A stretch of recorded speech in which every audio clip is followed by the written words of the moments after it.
guys, welcome to a brand new video on my channel, Makes Movies. If you are new to this channel, that's basically where I talk to you guys about my passion for movies. This goes from collections, hauls, reviews, and to today's video, so let's get into it. So before I start my review for this film, I want to say apologies in advance. They're currently cutting the back green, so you might hear some lawnmower noise, things like that. So I do apologise in advance because it's going to be a bit of a noisy day and I have work this afternoon, so this is the only time I can film. So yes, let's get into my review of Ricky Stanicky. So I had another movie night with my mum. I do try and have these as often as I can because I do enjoy watching films with mum, especially new ones we haven't seen before, like this one. So the main reason why I picked to watch this film is because, I'm gonna be honest, Zac Efron. I have a crush on Zac Efron. I love the man. Ever since High School Musical, been in love with him. But it's also got John Cena and some other actors that I know and enjoy. Plus also, it's a comedy R-rated film, so thought why not? I mean, I liked John Cena in Blockers, so, and I liked Zac Efron in That Awkward Moment. So I thought, why not give this a go? So just to give you a very basic plot summary, there's these three friends that have come up with this friend called Ricky Stanicky, and they use him to get out of absolutely anything that happens. So what ends up happening is it gets to a point where they now need to prove that Ricky Stanicky is real. So they hire this actor that they meet, and basically John Cena then plays Ricky Stanicky, the good guy, the all-around humanitarian, you know, all that, because they've made him sound this big, you know, so. And they've now got to try and prove that he's a real person. I'm not going to say any more on that. I'm not going to say how it ends or anything like that. I try and stay as spoiler-free as I can on this channel. So, like I said, this stars Zac Efron and John Cena.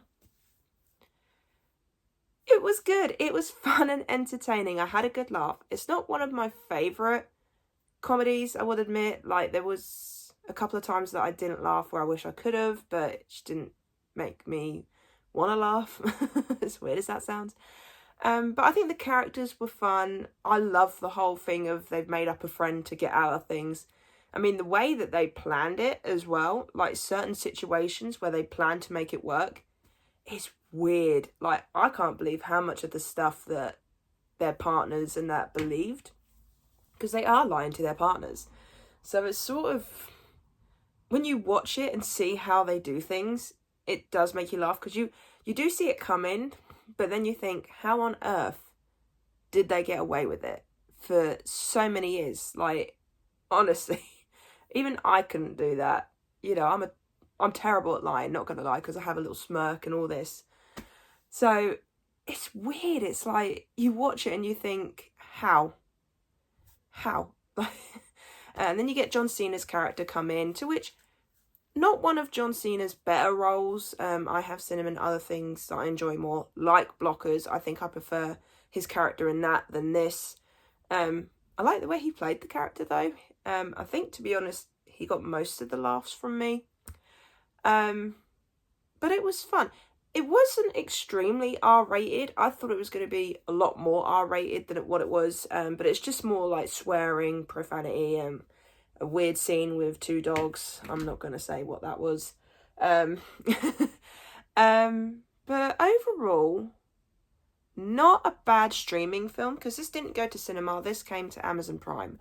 So I'm glad I watched it. And I kind of wish it got a cinema release, because I feel like it might have done pretty well in the cinema. I would watch it again, not gonna lie, because like I said, I did have a good laugh with this. And it's just, yet again, it is one of those films that is a shut your brain off kind of film. You don't have to think about it too much. Although when, I mean, with the whole Ricky Stanicky thing, they actually have like a Bible with everything that they've done. This is how immaculate their plan is. So I cannot believe that. But there's some actors in here that I have not seen before that I think did a really good job. You've also got William H. Macy, I think is how you say his name. He's in this, and he plays their boss. And it's weird, sort of like, he's not got a massive role in this, but for what he does, you do remember his character.